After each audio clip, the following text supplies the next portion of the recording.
We're just delighted that you're here with us for our special speaker series that Dr. Rob Mathia has coordinated for us.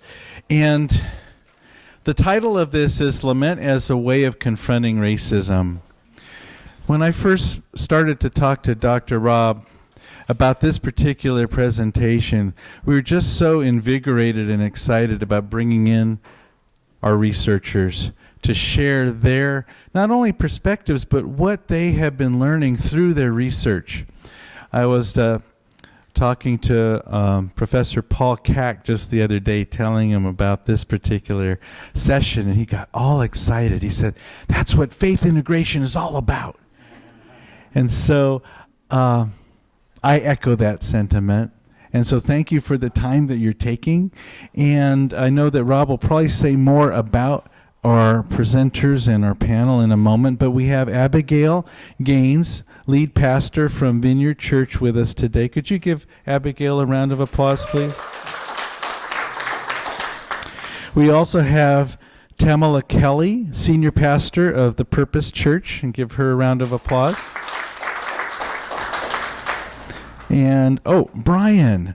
Brian was the first one here today, so he's been helping not only with his own session prep, but setting up. So, Brian, thank you so much. And Brian is a professor of theology and church history at Azusa Pacific University, so please give him a call. Shout out to him. And then Anthony Powell, pastor of Redeemed Life Church, and we're so thankful that you're here with us. Give him a round of applause. And Dave Johnson, senior pastor, Neighborhood Christian Fellowship. Another round of applause for you as well.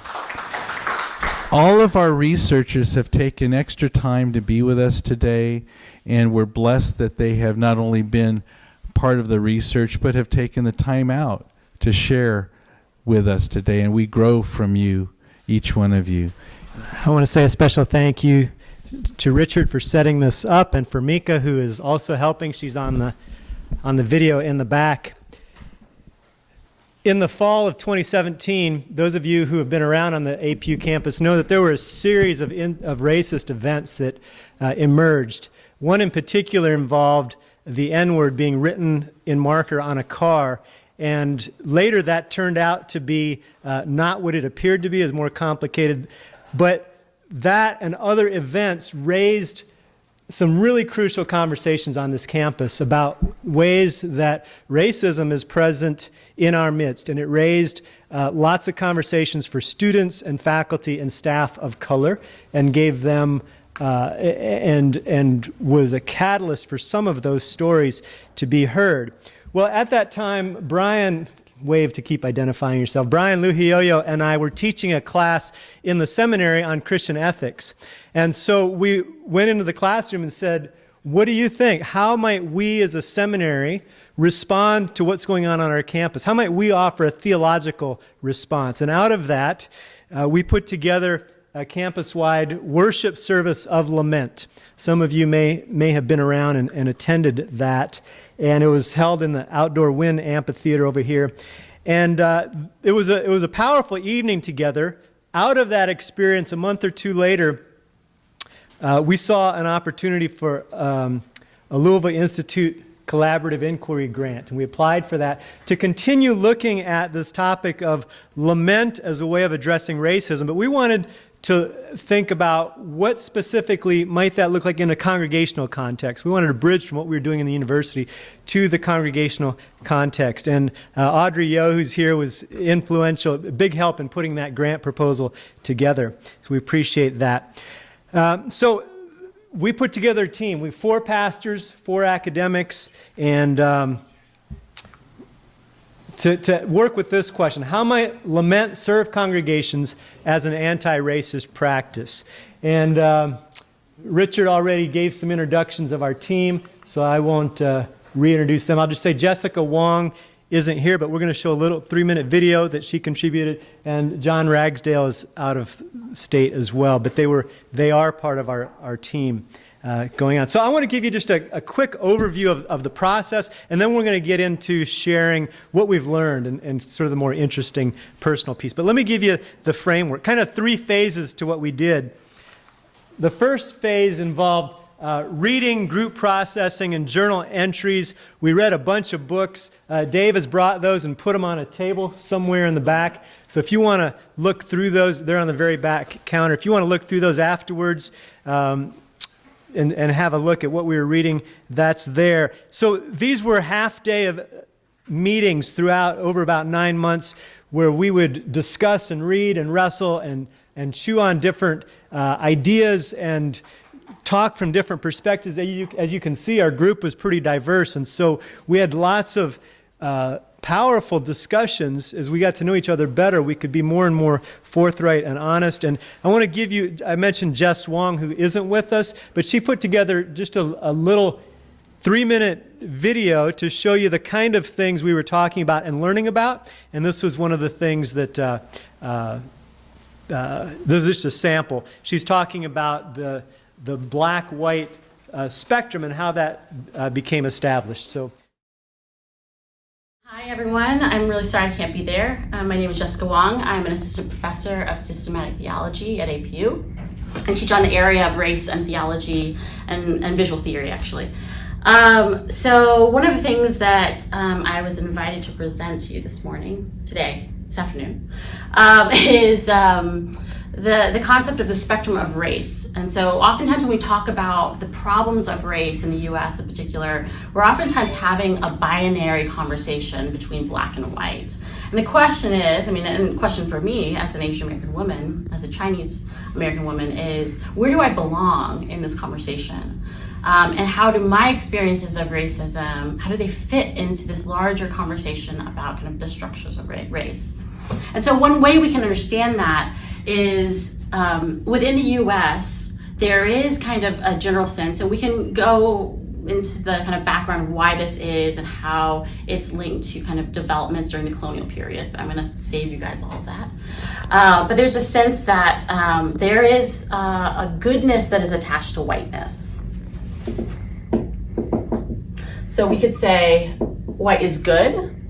We could say white is intelligent. We could say white is beautiful. We could say white is holy. And we bring up some kind of Christian concepts of salvation over here, right? That this is a state of salvation itself. We could say that white is orderly, right? And on the other side, we have the concept of blackness, right? And blackness then embodying the very opposite of all of those things. So black being bad, stupid, ugly, impure, disorderly. I could also say uncivilized versus civilized,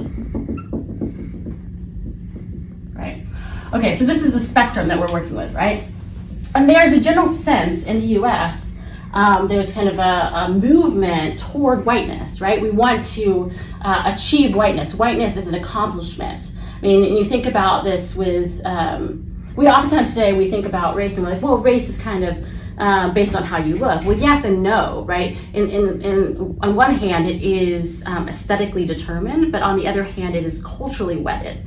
So for example, when the Irish first immigrated, we look at them and we think, oh, they look pretty white, and they're currently identified as white in our present system, and yet when they first immigrated, they were more associated with African Americans because they were seen as lacking civilized culture, right? And so it's only through this process of the Irish distancing themselves from the African Americans that they increasingly became white, right? And so when we think about where do we all belong on the spectrum, well, different people are going to belong in different places depending on how close they are, how much they can approximate, how much they can embody these ideals of whiteness versus, and in that same sense, like how much they can distance themselves from the concepts of blackness. So that was just a little piece of the kind of discussions and work we were doing, because in order to lament well, you have to understand the systems that we're living in and how that's playing out. So coming out of, and also this pointed to the fact that we weren't just dealing with black and white. There's a whole spectrum in that. All of us, regardless of what color skin you have, are connected to a colorized, racialized schema. And we have to pay attention to that. And some of the examples we use today lean towards the African American experience, but it matters if you're Latinx or Asian or white or whatever your location is. So that was the first phase of what we did.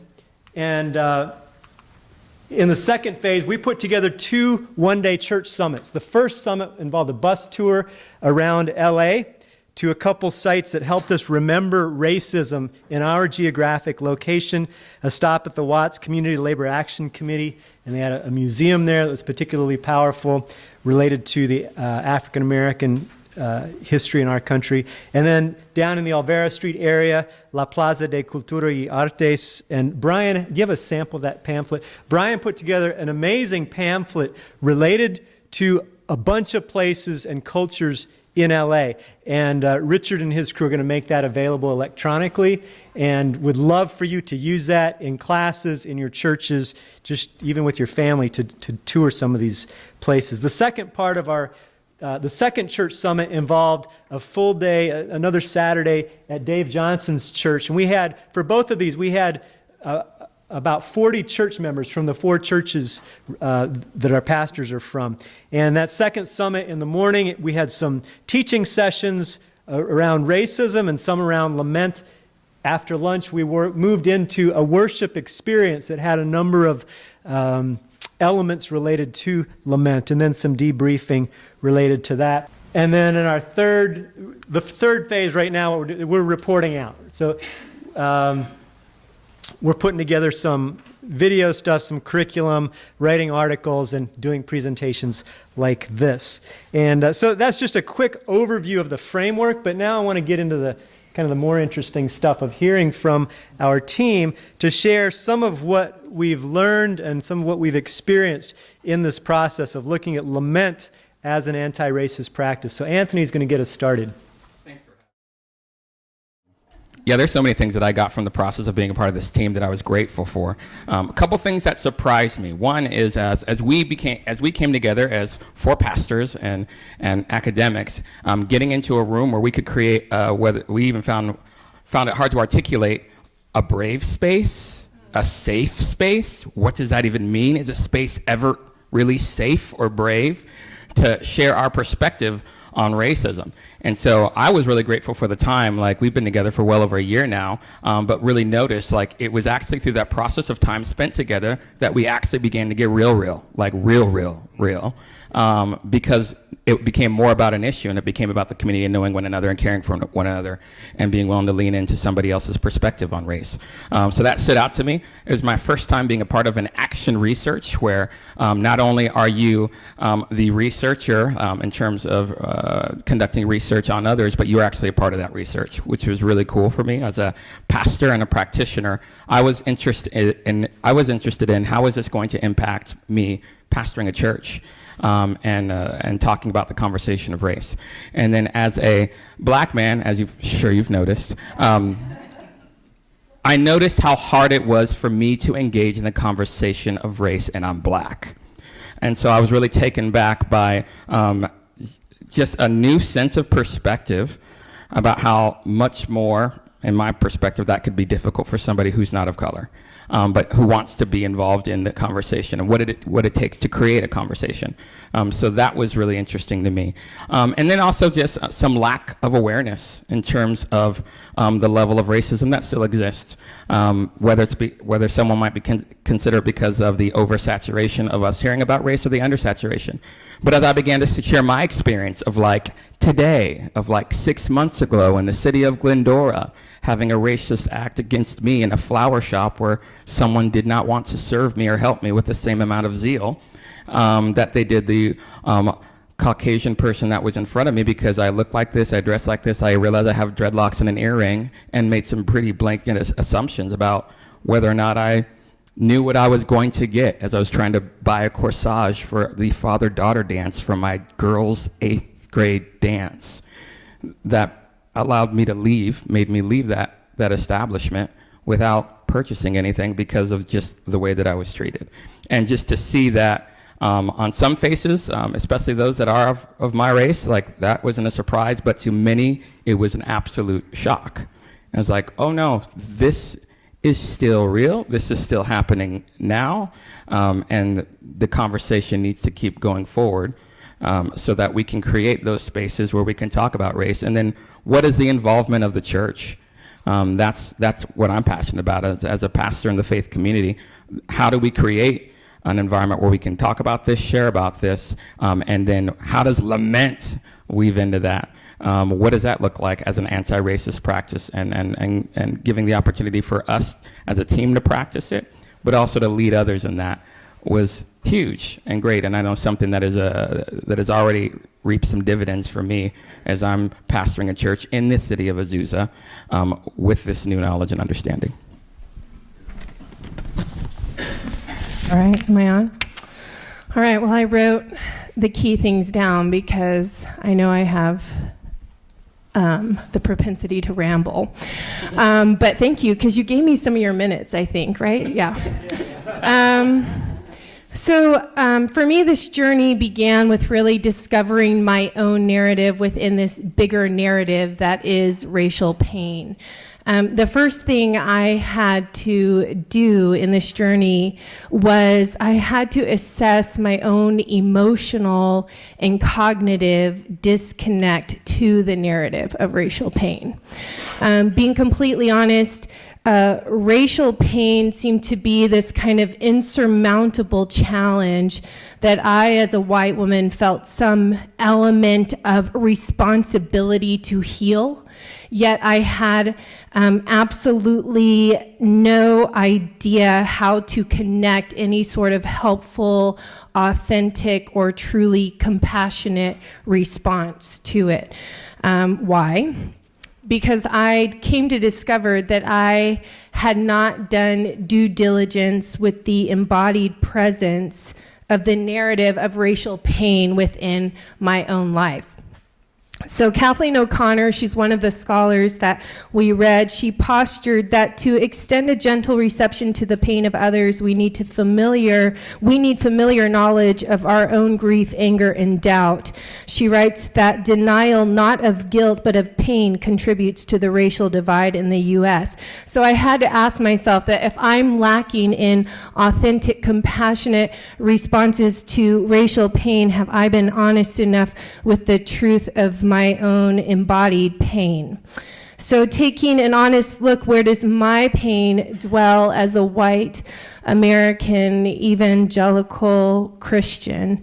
In order to connect the authentic compassion, I've had to explore the truth of that story. And the truth is that I am a direct descendant of the Mayflower. Within me exists this ideology that the British came from a Germanic bloodline. They were considered to be the progenitors of the Anglo-Saxon race, a race that for early settlers was thought to be more physically and cognitively developed than other races and other bloodlines. This led to the myth of Anglo-Saxon exceptionalism, the ideology that rationalized the mistreatment and inhumane abuse of the Native Americans and led to the ideology of Africans as chattel.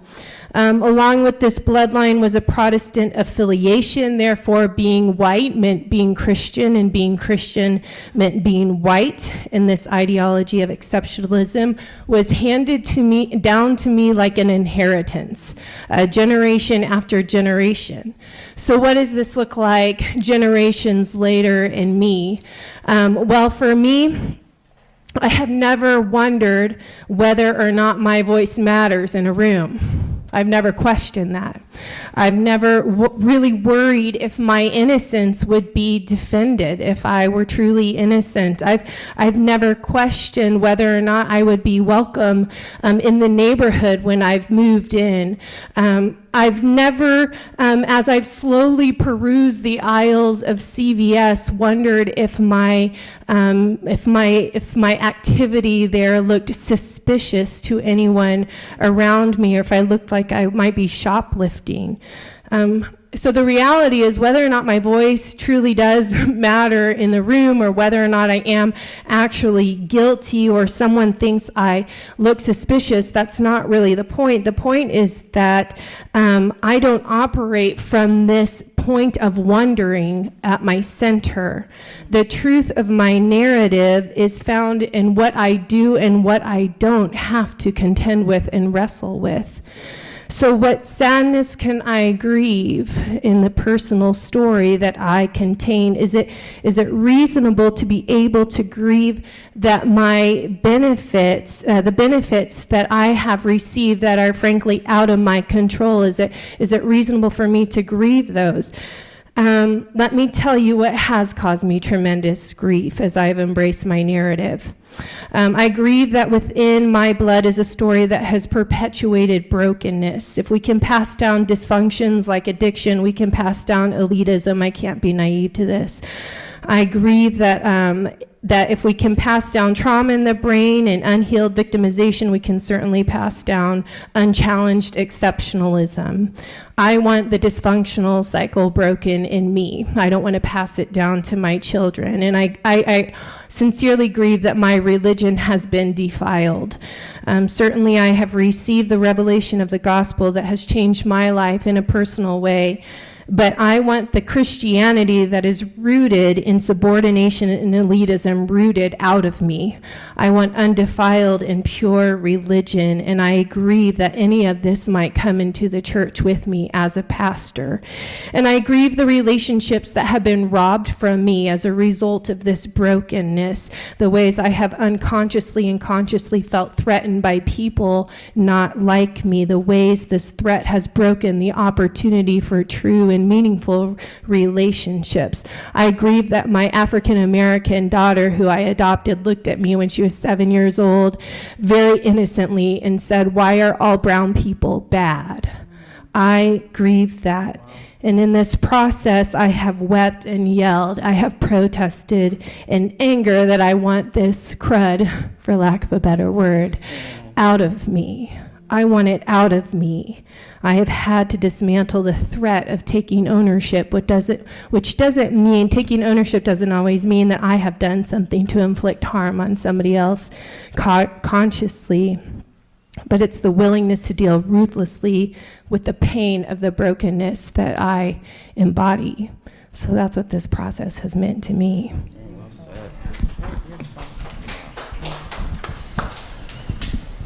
I became an academic because I couldn't preach. And I became a preacher. Right, seriously. We only have 5 minutes, and so many different things that we could share, which is it's difficult to know where to begin. Let me begin first that I'm both a white man, but born to 2 Cuban immigrants.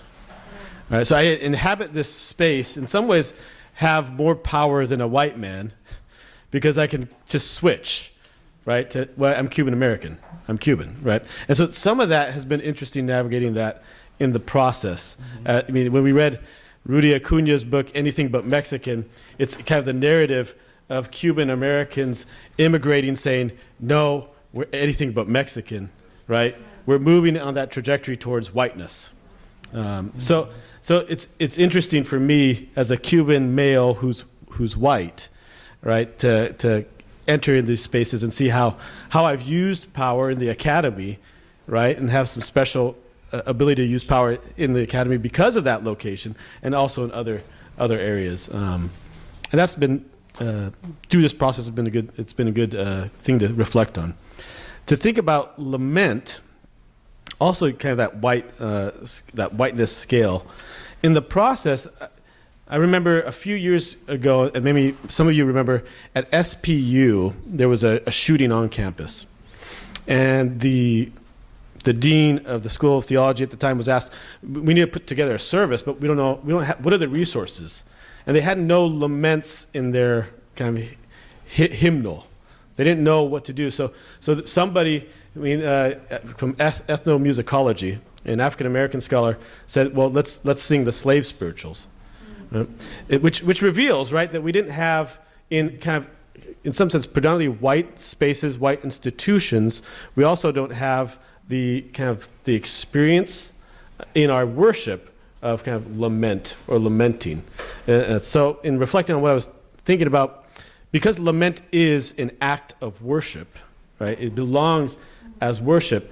Why is it that in the kind of predominantly white sanctuaries and institutions that I've been a part of, lament hasn't been part of that? Is there kind of an orderliness, a kind of control aspect to our worship that doesn't like the disorderly, the sometimes kind of terrifying, hurting, emotive aspects that lament brings out, and yet it's central to our biblical canon, especially in the Psalms, the book of Lamentation, the book of Job.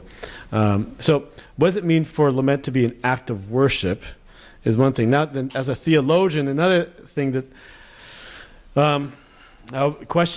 this raised more questions and continues to raise more questions than provide answers, which is, I think, a sign of a good conversation. And some of the questions are, in lament,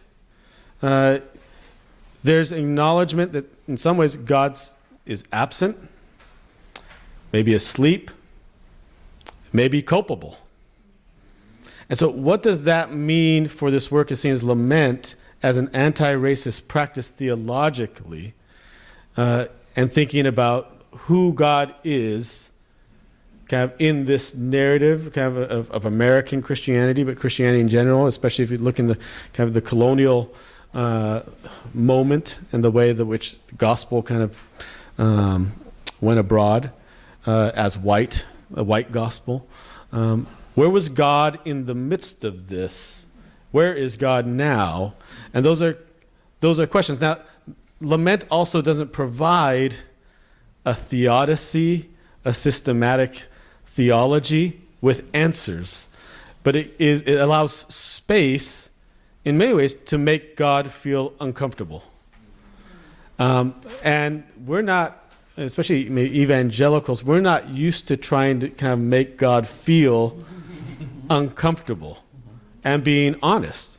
And if we're not being honest in our worship, right, about suffering and pain that's not just our own, but in our community, what is our worship, right?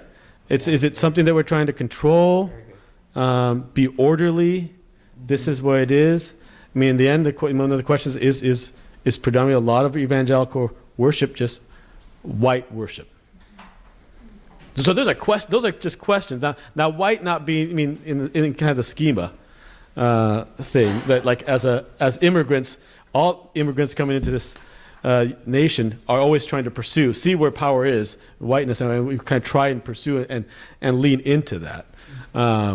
But what does that mean for theological questions? I mean, lots of theological questions, lots of questions about our liturgies came out of the process. Thanks. So I want to pick up with this idea of lament and dig into, you have a handout on your table, and if you don't have one, there are some spread around you can grab. And just look at how lament appears in a few different places in Scripture. And what we see in lament is that lament is a way of speaking or crying out to God that involves this heartfelt, raw emoting about a bad situation, about the way things are. It's a way of saying, God, here's the situation, and I'm not happy about it. Now, there are lots of subtypes in lament, and I want to I'll walk through some of them, and you can read about others. But one kind of lament is a lament of repentance. So in Psalm 25:11, for your name's sake, O Lord, pardon my guilt, for it is great. So these are just verses out of full lament psalms. But this kind of repentance, when we turn lament towards racism, is a kind of repentance that is appropriate for those who have benefited from the ways that race is currently structured. But for those who are on the receiving end of the oppressive systems we live in, their primary response, they're not called to repent.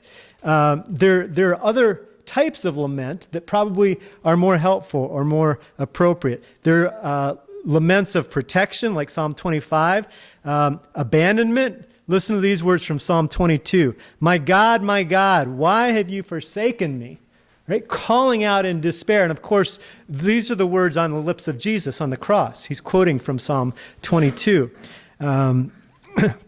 We have laments of despair, so Lamentations 1:16. For these things I weep, my eyes flow with tears, for a comforter is far from me, one to revive my courage. My children are desolate, for the enemy has prevailed. Scripture gives us permission to be brutally honest before God with how we feel. And as Brian alluded to, in a lot of our church contexts, you can praise and worship, but you can't bring that part of you. And so what happens is we've got parts of our lived experience that become disconnected from our faith journey. Scripture tells us to bring it all. And we don't have to get it all cleaned up first before we bring it to God. Psalm 10 is an example of a lament that expresses anger. Why, O Lord, do you stand far off? Why do you hide yourself in times of trouble? In arrogance, the wicked persecute the poor. Let them be caught in the schemes they have devised. So in relation to racism, some people who are the subject of racism, this is the kind of lament they might pour their stories into. This direct crying out to God. Fear, my soul is struck with terror, while you, O Lord, how long? So this questioning of God is a repeated aspect that comes up in lament. Accusation, protest, Psalm 109, do not be silent, O God of my praise, for the wicked and deceitful mouths are opened against me, speaking against me with lying tongues. They beset me with words of hate and attack me without cause. And certainly we have a lot to protest in relation to the way racism is embedded in our midst. And the laments in Scripture give us a vehicle for this. So one of the amazing things I've learned in our process about lament as a biblical genre is that it has these varieties in it that allow everybody to find a place to locate your story.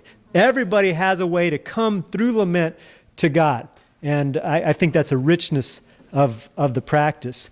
We're going to turn it back, and Tamla's going to pick up and take us from there.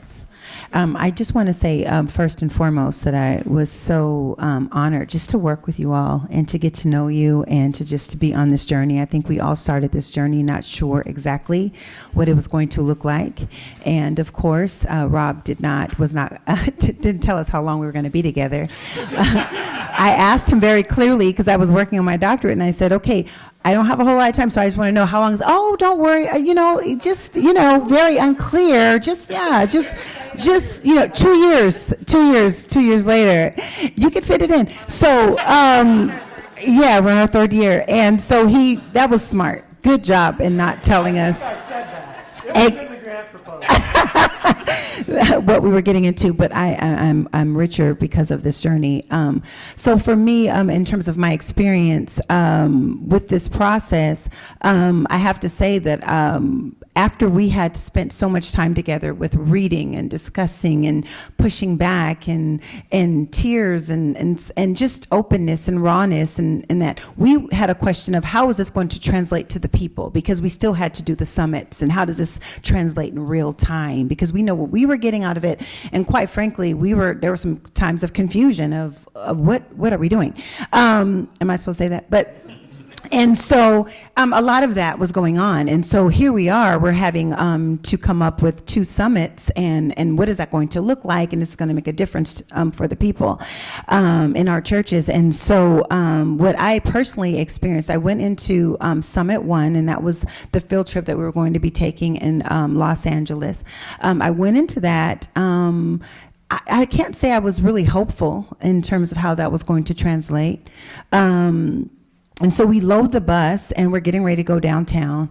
And as Rob said earlier, that in order to lament, you have to be aware of racism and before you can even get to that space. And so I'm on the bus and I hear conversations going on because we had asked questions and we had people, the people that were on the bus, I think it was 40, write out some of their thoughts. And so I continued to hear conversations on the bus. Of one conversation was, I don't think racism still exists. They were so far, some were so far removed from where I lived that I was personally just discouraged. I'm like, what are we doing? But I personally began to see from Summit 1, where we got an opportunity to hear stories, to have conversation, to be able to see pictures. And a lot of us were totally aware of it because we deal with this. But I saw the movement in terms of what some of the same people, their posture from Summit 1 to Summit 2.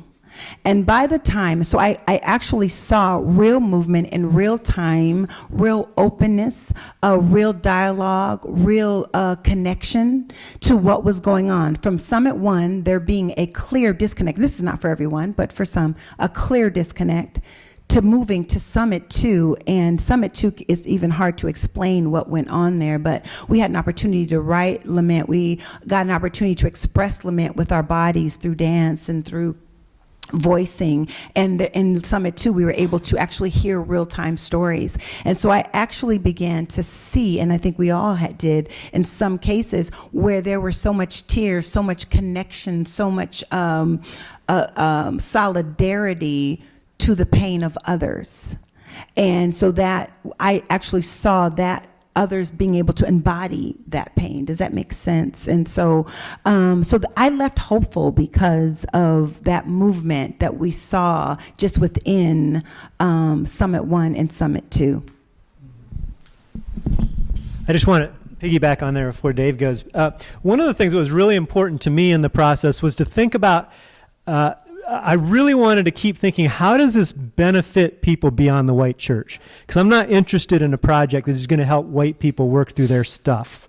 And as much as that needs to happen. So it wasn't, in addition to what Tamala said about, people of privilege sort of moving, one of the things that impacted me also was watching people of color voice their laments. And it was deeply moving and powerful.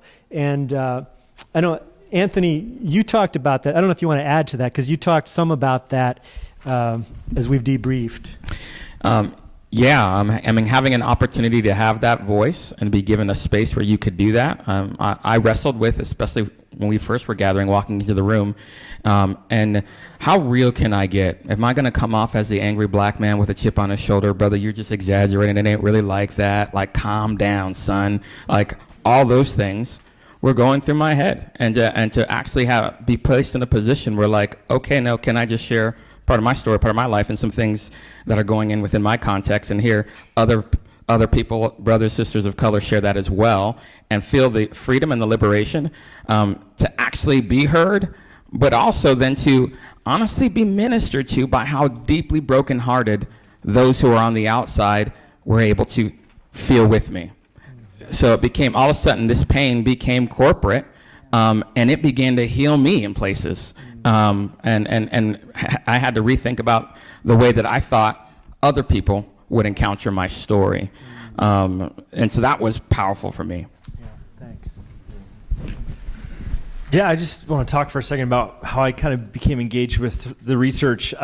This might not come off as a shock to any of you, but I had not ever I've never experienced racism against me personally. I've never experienced that.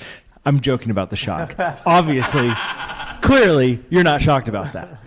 Because if you're white here, you probably haven't experienced it in a real way either. And so there's two experiences that really informed this for me. Once, a number of years ago, I'm coming back from a church conference in Fishers, Indiana, and I'm traveling with my friend Troy, and he and I go through the airport together, and he's an African-American pastor, and I had never seen so many random security checks on a single person that I had seen on my friend Troy. And he talked about how he's used to this and how it's sad, but he's used to it. This has happened time and time again. And how can two people, same profession, walk through the airport and experience something vastly different? And then the other thing was my wife and I adopted a number of years ago a little boy named Jacob. He's amazing. And the racism that reared its head in my own family and the things that were said in my own family. I don't know if you've experienced any of that, but just words or phrases or like the fact that Jake is a tool, kind of. Like that's... Tell where he's from. Or does that... Yeah, well, all right, so Jake is from LA, but he's 100% Mayan, if that, oh, well, I don't know, 100, we haven't done a DNA test, but his parents are all Mayan. And so he's a short guy, but he just loves everybody, and I mean, we were helping somebody move, a family friend, and they're like, oh, why didn't you bring Jake? And I'm like, well, he's in kindergarten. Like, what do you mean, why didn't I bring Jake? And they're like, oh, you get a jump start on this profession now. And it was, tons of stuff like that. And they think that because I'm white, I could just laugh that off. And so I just say, well, that's really racist. You got to say that to people. Because when you say that to white people, they get shocked. Like, I'm not a racist. I've never experienced racism, therefore racism doesn't exist. And they sort of have that mentality, so you kind of have to confront them with that. But what I want to share what I got out of this research, and the biggest thing for me, and how do I still bring lament into all of this? And there's still way more unanswered questions I think that we all have. But for me is this sort of giant mountain of history that's affecting everything we see and do now that isn't being talked about at all, or might get like a month in February.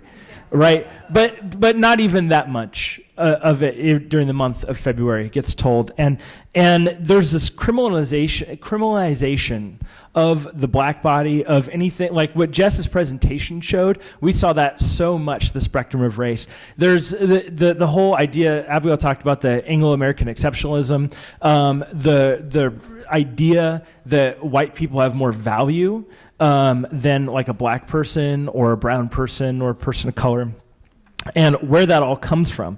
And I just wanted to kind of go through just a quick little litany of history, although most of you probably already know this. But of course, there's that work Germanica, which was brought up by Abigail. It's from 98 BC, or AD, 98 AD, by the Roman historian Tacitus, who talks about the reason why the Germans are so superior to the Romans in battle is because they're not mixed race.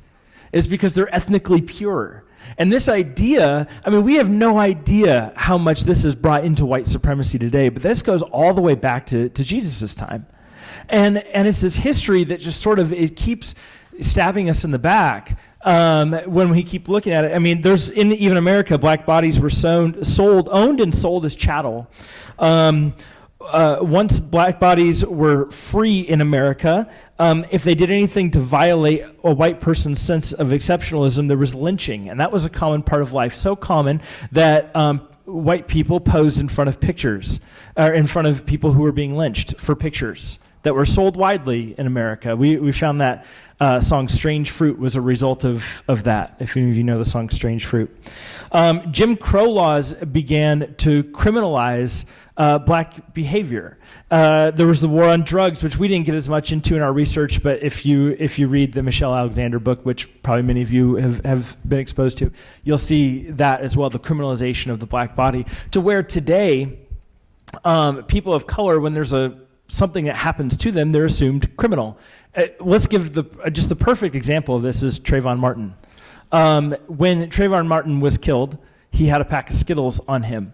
And the news media, when we read a book that talked about this, I went back in my mind and said, yeah, but he did something. What did he do? And I went back and researched it because I was convinced from my recollection of the media that he had a gun on him or that he was threatening somebody. And I was just totally wrong. I was convinced that he was a criminal. And it turns out he wasn't at all.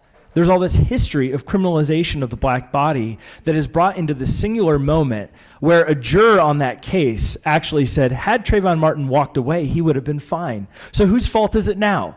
Right? It's not Zimmerman's fault. Had Trayvon Martin just walked away, he'd been fine. It's his fault he got murdered. Right? Reminds me of the song Who Killed Davy Moore. But anyways, any other Bob Dylan fans? Just me? Okay. But my point is, there's this criminalization of the black body. There's this, when black bodies do something that the white community doesn't agree with, for example, kneel at the Super Bowl, everybody freaks out.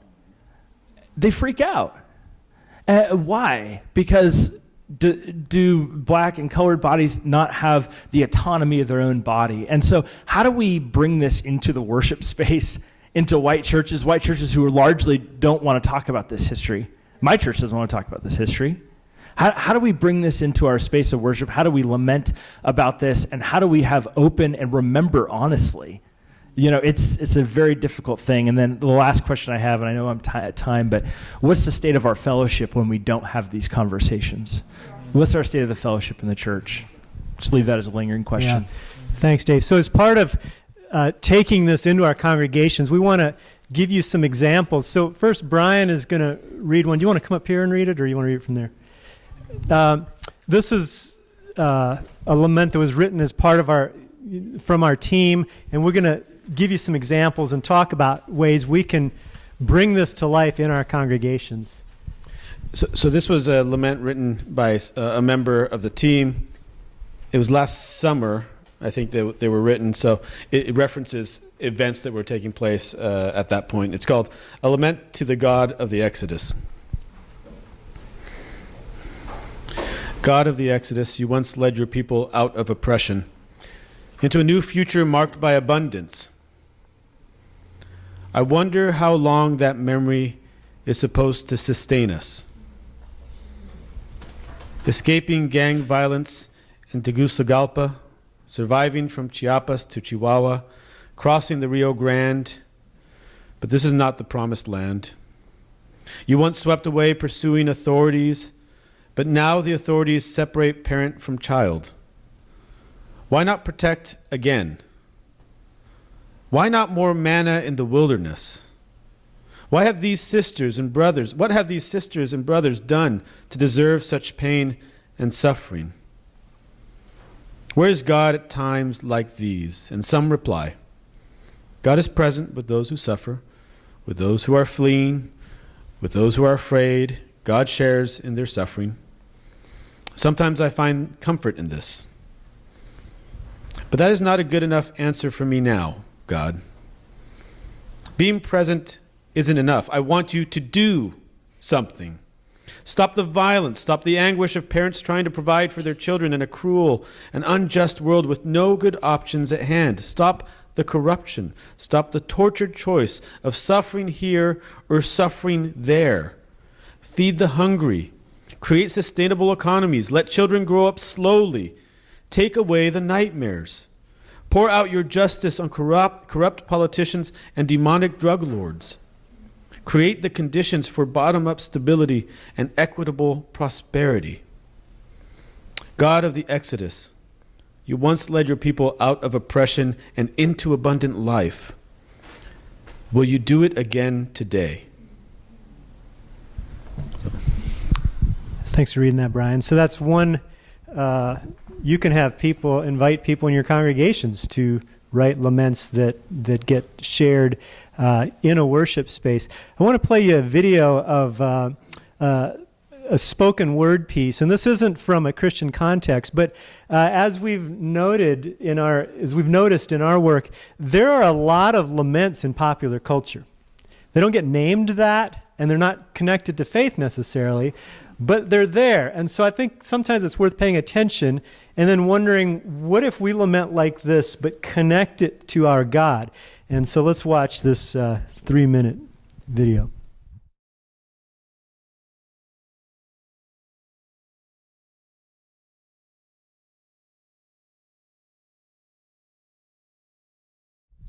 A couple things about that. One is, do we have space in our congregations for that kind of crying out? How do you respond to that? I don't. There is no answer to it. As Brian said, lament isn't an answer.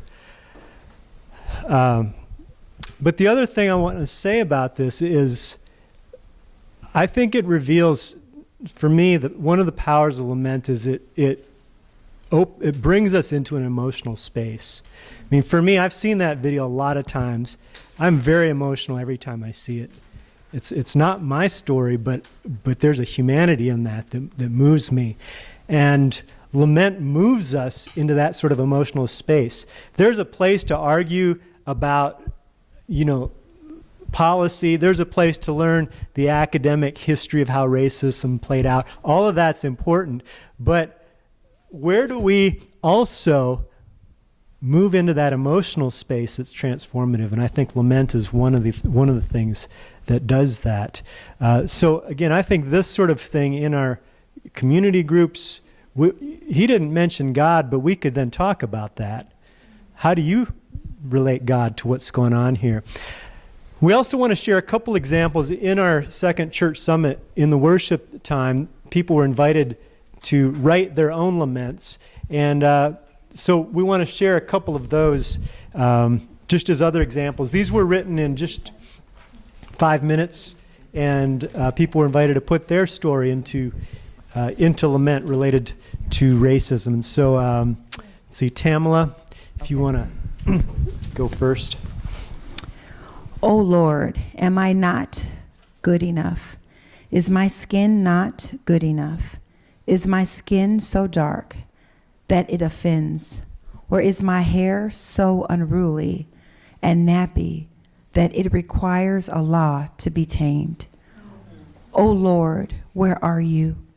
Show me your mercy.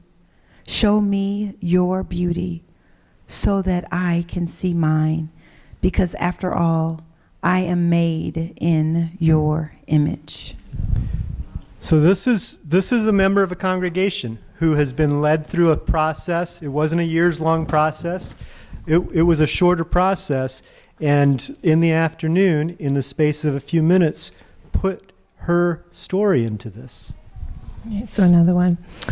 You once took a people through the wilderness into a land of milk and honey, but I am a stranger, an alien, a forever foreigner in my own land. Where are you from? How is your English so good? This is supposed to be the promised land, one nation under God. Why am I still homeless? And if these aren't my people, who is? Do I have a people? Okay, will I forever be alone in this strange and weary land? I will trust in you. We will trust in you. For you are a God who knows homelessness. You are a God of the wilderness. Oh Lord, God Almighty, why? Why? Why do you allow us to continue to hurt each other physically, spiritually, and emotionally? Help us to see the folly of our own ways. Help us to take our cares and our pain all out on you, not on each other. You alone can change hearts. You, not laws, prisons, and guns. Help us to stop hurting and hunting each other. What we'd like to invite you to do now is actually to write your own prayer of lament. So there are cards on the table, and there are pens, and this is not something we're going to collect, so you can be as honest, or you can say whatever you want. And we're going to give you 6 or 8 minutes, and then I will invite, if there are people that would be willing to read theirs, we'll do that, and then we'll just have some time to take some questions as well. So invite you to write out a prayer of, thank you. So here are some common elements in lament psalms, and you can look through that. If that's helpful as a pattern, you can use it, or if you want to go in a different direction, that's fine as well. So what would you lament to God in relation to the racialized system we live in? As you continue to write out that prayer, I'd love to hear 2 or 3 examples, and this is where an individual lament can become communal, because we really, there's power for us hearing what each other has said. Is there somebody at this table who would be willing to read? None of us are judging it. This is your prayer, and it's written just in a few moments. You haven't crafted it over time, but is there anybody that would be willing to read? I wrote in response to a previous job I'd held, hearing discriminating comments in the workplace and how uncomfortable it made me feel. O God, creator, great laborer, I sit in my workplace, head down, fingers tapping, screen buzzing, and I cringe. Racial slurs, sexist comments, ageist judgments, I think them by their real name: racism, sexism, ageism. But if I dare call them out, I'll be reprimanded. They're jokes, Emily. Take a joke, Emily. Why so serious, Emily? You must not get it, Emily. Sit back down, Emily. It's just a joke. Why is a white boy's laughter excusable? Why is a white girl's roar silence? Why weren't my black and brown brothers and sisters given the chair that I occupy? Where is their chair? Because I sure could use their help right now. Because jokes aren't funny when nobody's laughing.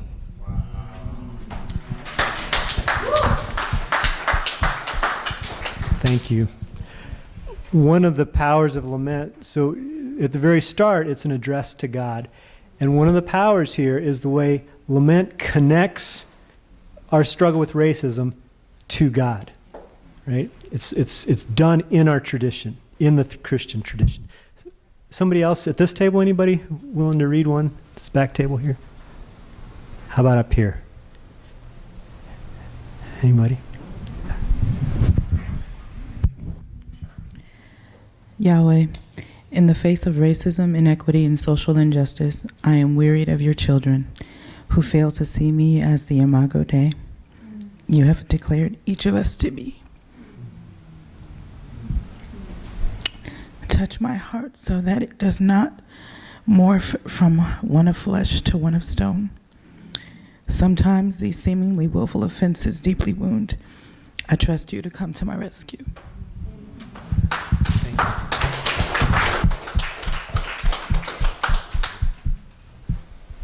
Anybody from this table willing to read what you wrote?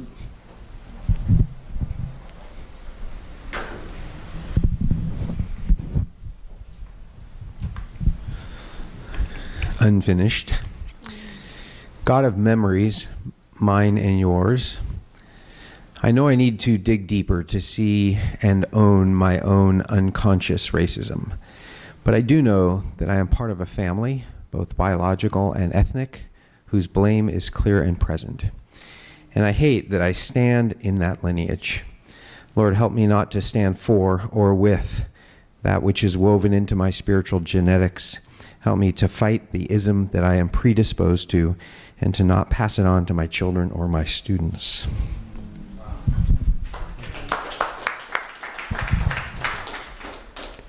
Anybody at this table to be up for reading to us?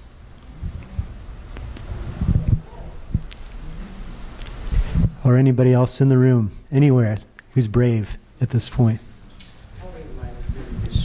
Thank you. O God, Lord, Father, Yahweh, Creator, known by so many names, seen but unseen. Surely I understand this state, but in ways differently. Seen but unseen. Made in your image and likeness, seen but unseen. Attempting to reconcile an imposed invisibility, seen but unseen. Challenged to contend with the gaze, seen but unseen. One with the Father, one with the Son, one with the Spirit, seen but unseen.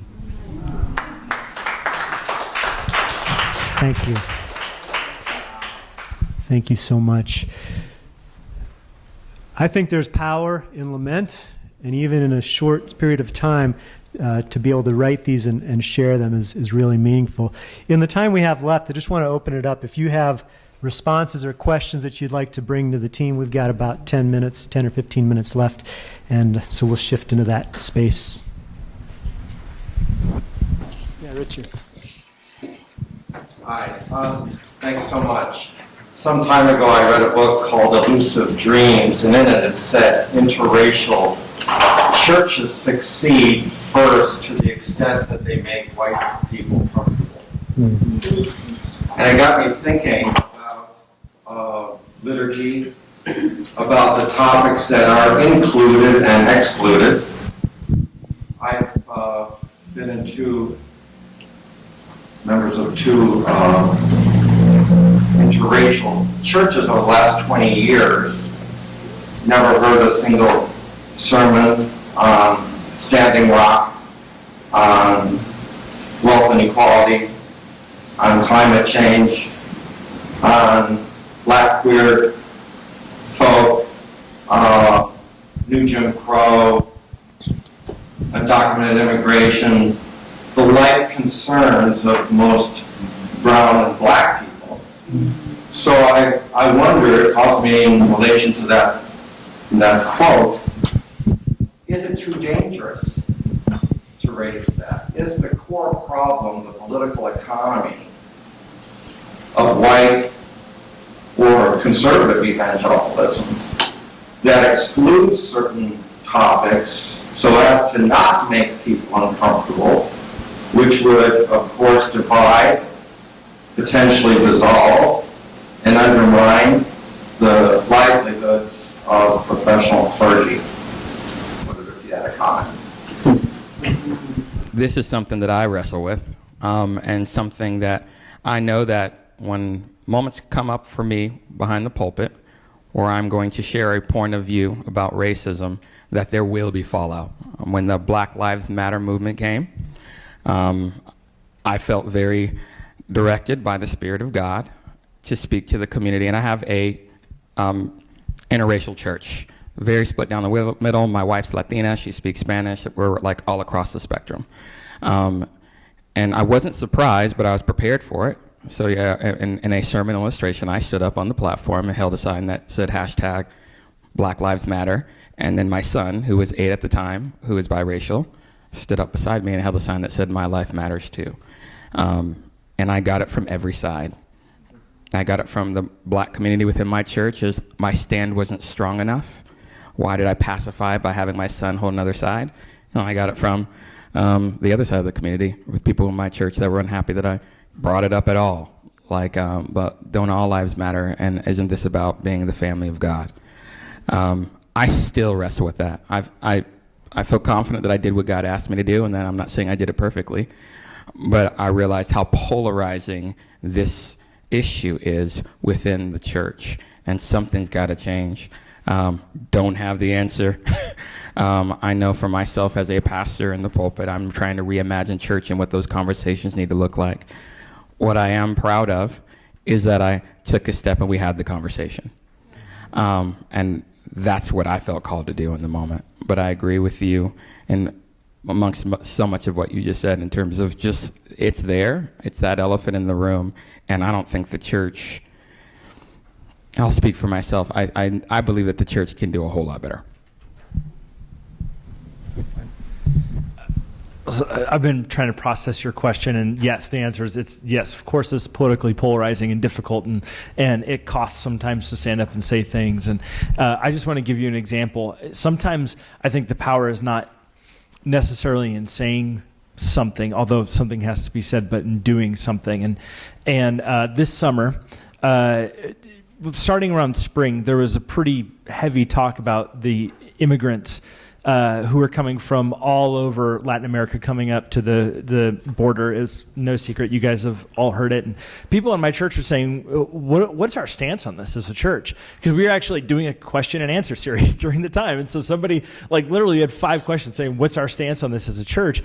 And I prayed about it, and I was like, man, I don't know if I could give a church stance. I'd give a gospel stance on this. And so, we talked about loving our neighbor and what that looked like. But what we did that was more powerful was we took a trip together to Mesa, Arizona. And we only took 16 people, but we served people who were dropped off directly from a Homeland Security van. We served them dinner, we served them lunch, and we helped them get to the location. We prayed with them, and this is a church in our denomination doing this, and we partnered with them to do that. And the 16 people we took, I asked most of them to go. They were the ones who posted stuff online about stuff that was pretty offensive to me having a son who's brown. I'll tell you that. And I wanted them to go personally. to experience it, and not as a political maneuver or anything like that, but just to see firsthand. And I tell you, firsthand, the experience changed them.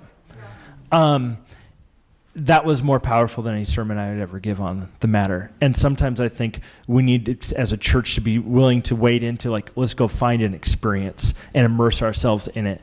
So I'll just throw that out there. That's great. In the second summit, so we were kind of a multicultural congregation there, and what was, I think, most powerful were not necessarily the lectures and the kind of sermonettes that were given, but what was most powerful were just stories. Yeah. Hearing people tell their stories. It's more difficult to argue with a story, with testimony. And we found that was very powerful for when we were looking at people's journals afterwards, and the connection that people made to just listening to other people's experiences and stories. I think opened them up to the conversation more so than probably a sermon, a theological argument. Just opening a path for empathy. Yeah. Just piggyback off of that, because that's kind of how I was going to respond. But yeah, the pulpit can be a really interesting space, especially when it feels like it's becoming politicized. You know, there's something as a pastor where you embrace like the missionary perspective of Paul. You know, how do we get into the heart of the human in front of us, you know, almost in like a subversive way, where we preach the gospel in such a way that transforms hearts and minds, but doesn't also polarize or push people away. So there's definitely an art to that.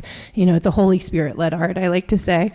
But something that I've embraced over the past year is this idea of storytelling and how powerful that is. What does it look like to be in a community of really, really good storytellers and really good listeners? And do we create space in our communities to be able to vulnerably, authentically share our stories without feedback, you know, without judgment?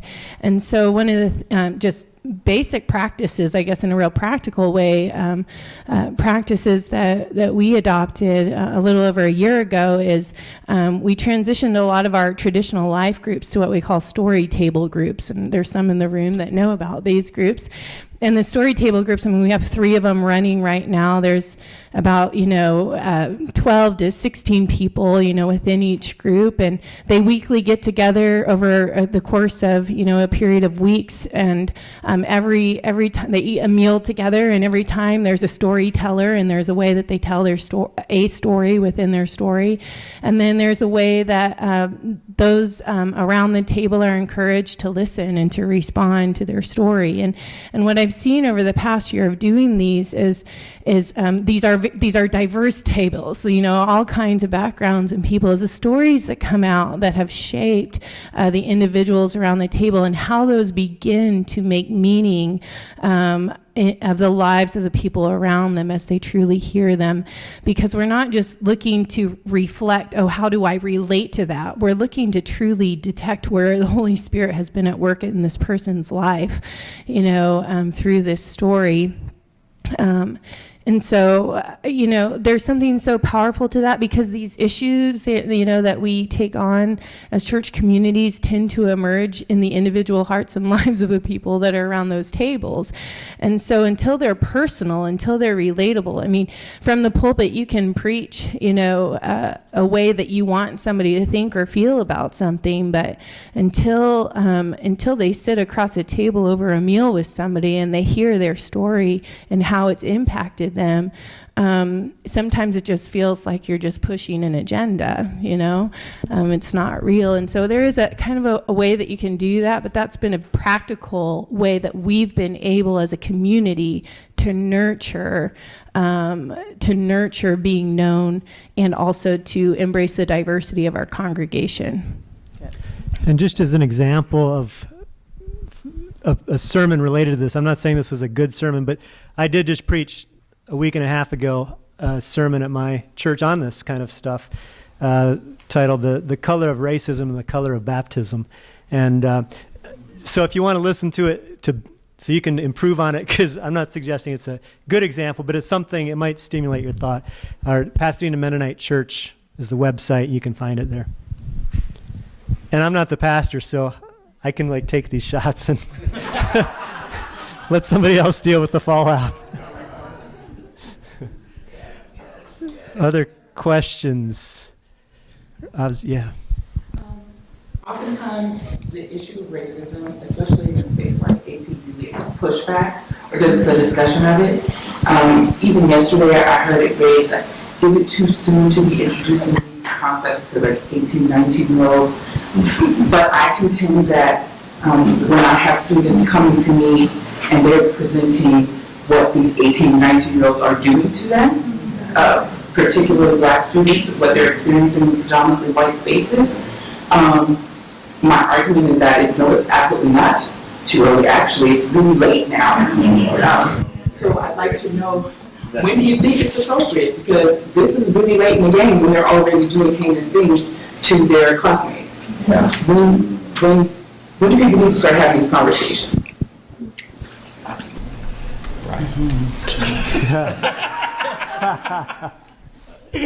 Having grown up, I mean, I grew up in kind of Hawthorne, Torrance area, and then moved to Huntington Beach, and went through the public school system as to Cuban parents who were kind of like always saying, you know, in some ways, not unbeknownst to me, but kind of pursue whiteness, right? That you're going to succeed if that in that way, and so we're not speaking Spanish in the home. We're going to speak English and go this way.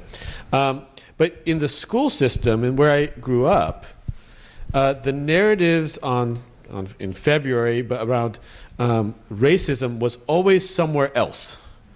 It was always in the South, all right? And so the narratives never, I mean, California has always been kind of proud or a sense that we're progressive.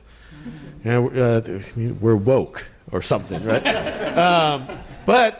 And that's why, in part, we our first summit was remembering LA racism and the strong roots for at least people like myself in an educational system that says racism is real, but in California, you know, it's always been kind of Martin Luther King Jr. over there and kind of the civil rights movement in the South, and that had almost nothing to do. We never heard that much about the Watts rebellions and other rebellions here in Los Angeles. Even when we went to WLCAC, the Watts Community Labor Action Center, their entire exhibit around the civil rights movement is about the South. It shows a landscape of kind of, was it Mississippi? Mm-hmm. And then it goes into a southern diner, into Martin Luther King Jr.'s jail cell. So there's an invisibility of kind of California racism that needs to be tackled in our educational system for our kids. That's one way. We need to start young. I think we're out of time at this point, but we'd love to talk more with you if anybody wants to continue the conversation. Could we give our panelists, researchers a round of applause, please?